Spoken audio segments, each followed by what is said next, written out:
Now, 60 years ago, on July 27th, officials representing the United Nations Command, China, and North Korea sat down at Korea's border village of Panmunjom to sign the Korean Armistice Agreement that brought a ceasefire to the three-year-long bloody conflict on the Korean peninsula.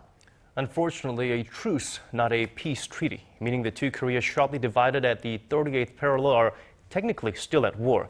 To commemorate this special anniversary, our Han Da-eun sat down with a Swedish representative of the Neutral Nations Supervisory Commission to talk about the past, present, and future of the two Koreas.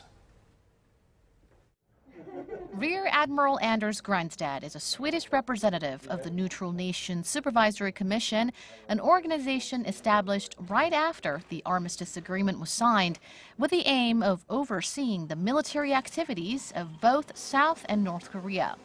In advance of the 60th anniversary of the truce, the general offered a few words on the current status of the agreement. I think the Armistice Agreement have served both Koreas well.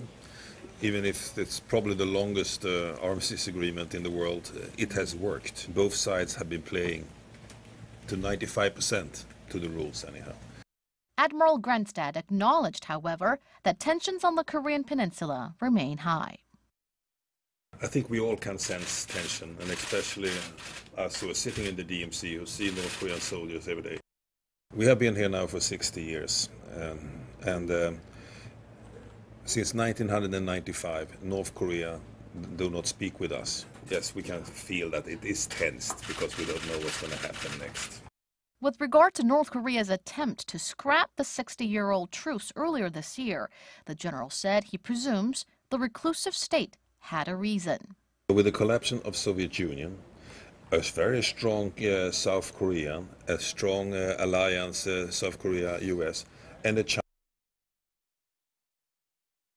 Chinese, North Korea becomes a very isolated state in the former old Stalinist communism. So of course an armistice agreement then is not really in their favor. They want something else to replace it.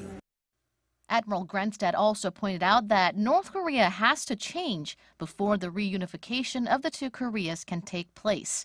He said South Korea has tried a lot of things to engage the North in dialogue, but as long as the North continued to take the path of isolation, things would always go back to square one.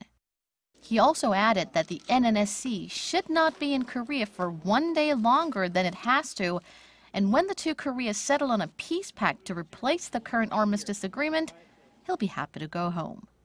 Han Da-eun, Arirang News.